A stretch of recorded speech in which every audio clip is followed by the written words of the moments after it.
Hey everybody, welcome back to the Gaming Coop. I'm Aaron. And this is Jess. And today we're going to be talking about Until Dawn. And this is Jess. Until dawn. Until Dawn. Until dawn.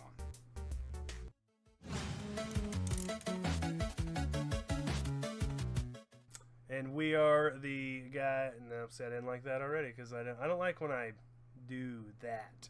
Do what? I focus on a word and drag it out longer than I should. That wasn't a prominent word in the statement. Like, No, it's cool. Christopher Watkins does it all the time. yeah, but he has a great voice for that. Yeah, I don't sound like him. I sound all... I don't even sound like nasally Christopher cowbell. Walken. No, Right. Yes. So, we're going to try that again. Hey, everybody. Aaron here. And this is Jess. Jesse. Okay. Whatever. You want to be Jess? You can just be when Jess. I say Jess, I've always was when I was a kid. It was a big deal because I was just Jess because I got called that by teachers. Mhm. Jesse Langston, it's just Jess. Okay, just Jess. But then like but then like if I'm on a phone or stuff that's hard to hear me, they call me Jeff. Jeff. And so then I started doing Jesse, so they know. That's and plus, your that's name. my full name. Right, it's your name, yeah. And then one time I was on the phone and they started calling me Jeffy. I'm like, what the heck? My tongue like I know you're not going to correct them. I know you didn't correct them. I didn't. I know you didn't because I know you wouldn't. That's what makes it even funnier. I have a bill from AT&T that comes as Essie. E-S-S-E. I'm not even bullshit. I can bring it in. I'll show you. Oh my gosh, that is so great. That is so great. What's that? I don't care. Like, what are they gonna do? Come after this Essie guy? Right, yeah, no, that's classic. Wow, that's so funny. It's my life. It is my life. All right, let's. So I'll just say Jesse. Right, let's try this again. Because Okay. you're not like I'm Air. Right, mine doesn't make sense if you shorten it. No, you don't have one of those names. I don't, and that's why I like yours, because you can do that. I can't do that. I can be a dog, and that's like, well, you're a dog. That's not. But J Dog makes sense. Like, oh, I'll bet his name's Jason or Jeff or Jesse or Junkyard or Junkyard Dog, like bad Leroy Brown. You know. It's a good song. Anyway, let's try this again. Hey everybody, Aaron here. This is Jesse. We are the guys with the Gaming Coop channel. Thanks for joining us as we explore the recent installment that we did of Until Dawn. It was good. We had a good time playing it.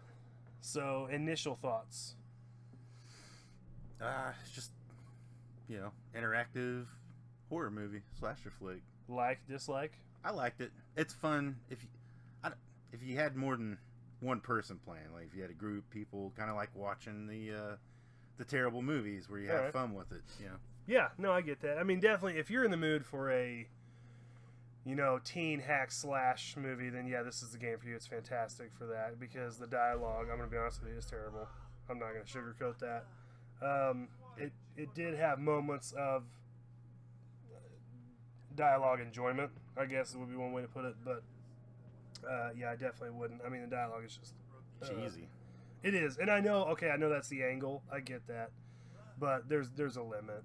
There's a limit to it, honestly. I mean, I understand the concept of the game. I get it. The whole turn-based choices really affect the outcome of who lives or dies in this game, much like in the teen slasher flicks. Right. Yes. I totally get that, and I like that part of it. I would say if you like the campy B-budget horror movies, it'd be worth giving it a playthrough. Yeah, I mean, story is is kind of there. Dialogue is just terrible. Oh yeah, you're gonna want to have a buddy or something, and because you're gonna make comments, and you'll want to have someone there to do the Mystery Science 3000 thing with, probably. Yeah, I think, in the way we played it, it actually made it entertaining. Yeah. I think that's definitely the setting that you're going to want to enjoy this game, man. And I think you can. I think you're right in that setting. This is not a game I would sit down and play alone. The controls are, I don't know, felt kind of wonky. Yeah, it'd be frustrating, but as a group, it's just funner, you know, when you're kind of just stumbling around through the controls. It makes it a little. Yeah, I mean, it's not, you know, for the, you know, graphically it looks okay. It's pretty good. For the doing the visual effects on the characters' faces and stuff. Because remember, these are actors, and they're doing the whole thing, and really actually did a pretty good job on that part of it. I couldn't complain about that. I wish they'd have had the same effort in the dialogue. Would be my complaint with that, because some of it it's just terrible. But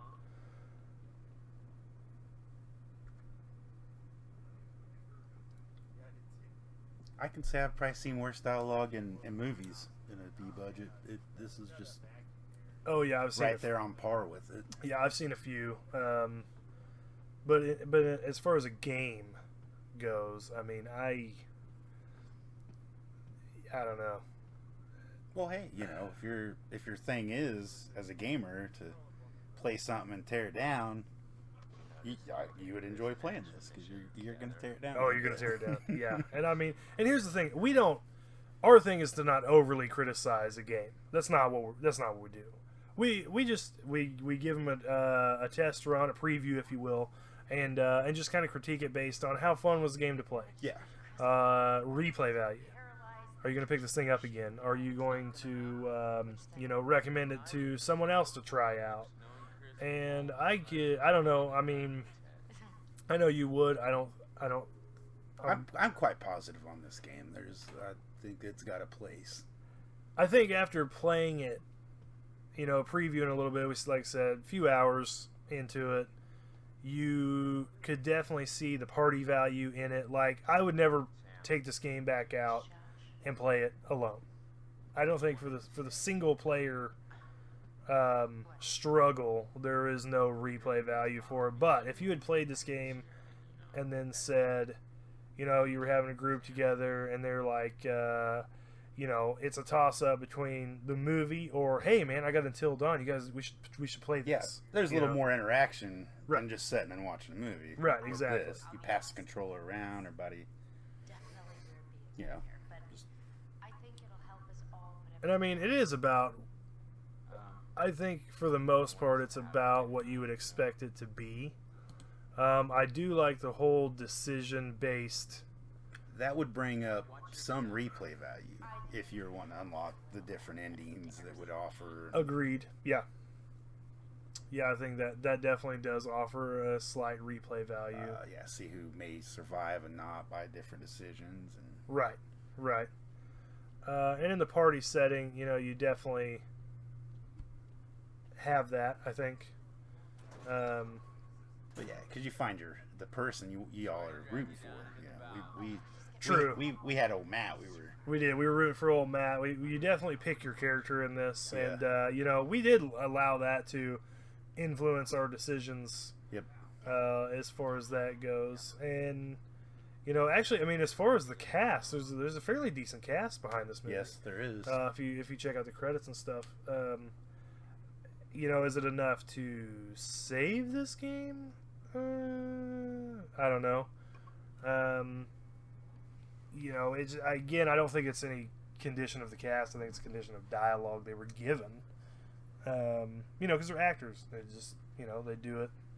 They're gonna perform, and even in a game based on this kind of acting and stuff, and this role-playing game and decision-based, you're still gonna go through that. So yeah, well, just like its counterpart, most horror movies aren't gonna win awards. Very true. I don't know. Can't go back. New reality. But they are entertaining.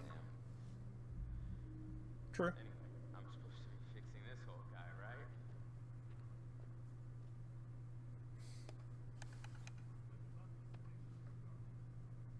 I guess premise to the story is for any of you that don't know, and we're not going to really spoil anything for you, the basic storyline is, okay, this event takes place a year ago, and that's where you play actually the first part of the game, and these twin sisters get killed. Okay, and so now a year later, everybody's going back, and we're meeting up again, and they're trying to kind of rekindle this thing they've got going on up at the big cabin resort lodge. Yeah, exactly. And I mean, you can kind of guess if you've watched any slasher film ever, you can guess where this is going. Oh yeah, it's got the same recipe. It does, yeah. Formula. It's got the same. It's not a bad formula. I'm not complaining about that. It is exactly. It's age old. Exactly, I think movie formula. They're giving you exactly what the game is meant to give you. I know. I keep saying it just goes back to dialogue. I thought there was more there, and I realized to keep it in the genre of teen hack slash stuff, that's probably the dialogue you're gonna get. I mean, I'm a big fan of that genre. Halloween, you know, there's not a lot of brilliant dialogue in the Halloween movies, but I do love them. And the music's good. And the music, you get the suspense, and I do think they do a fair job at creating a suspense with the game and with the soundtrack that goes with it. You know, so again, you know, as with any game you're gonna move through and play, it's really to your taste. You know, we've certainly played games that were just supposed to be amazing, and we're like, it was alright. We played other games that didn't really do a whole lot from reviews and stuff like that, and the critics and stuff, and really enjoyed them.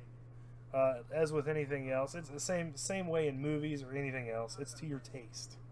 You know, it's not always just, you know, all this is just opinion. So,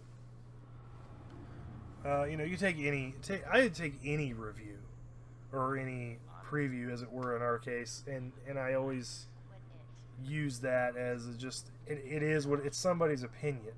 I mean, a game would have to be miserable to not be playable, and those games are out there. I mean, don't get me wrong. They would just have to be absolutely terrible. And this game is not terrible. I'm not suggesting that at all.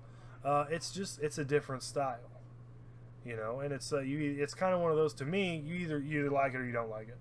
You just can't get into the play style. You're okay with the story and the way it's moving along. It's just the play style kills it for you. Now, right? You know, when we were playing it, because we were sitting there together playing and taking turns and moving through. I think that gave us the ability, you know, we could really have some fun with it. And we did, because, again, you know... It's definitely a social game. Yeah, exactly. Social atmosphere, and... you got a Halloween party going, pop this thing in, you know. Exactly. You might get a group around and, you know, be entertained for a few hours. Yeah, and that's how we do all our games, is we do it in that style. We're on the couch, and we're trying them out, doing a little preview. We sit down for a few hours... and see what we think. You know, it's by no means exhaustive, so we really suggest that anybody just go through and play and just see what you think. I mean, you know, if you're talking about this game in particular, I mean, you're gonna pick this game up used? At a real good price. Yeah, bargain bin at this point. I mean, it's been out for some time. Yeah, I don't know whatever the launch date was. We don't have all the specifics in front of us when we're doing this, so you know, I do encourage anyone that might be interested, you know, check it out, see what you think. Some of you it's going to be to your liking, some of you not. Obviously, you could, you know, say that with any game. It's definitely not a shooter. I mean, there's not that kind of action in it, really. I did kind of like how your characters change. Yeah, you're not the same character. The whole party. Right. And I did kind of enjoy that, because you get different viewpoints. You know, it talks about the different characteristics that each of the characters has. You know, just stuff like that. So it's once again like a movie. You know, it cuts away with this group and you follow them around. If you're intrigued enough by the story to get to the bottom of the mystery, you know, have at it. You know, what are you looking at? actual game time in this, probably, I don't know, 10, 12 hours. If you're going to sit down and run through, you think you get that long out of it? I bet you get it 6 or 8. 6 to 8? It could be. So you're not going to have, point being is you're not going to have a lot of time invested in this game. You're going to move through it fairly quickly. So if you got some time to kill and you think it's worth, you know, like I said, getting to the bottom of the mystery, then this is the game for you. If you like the gameplay style. So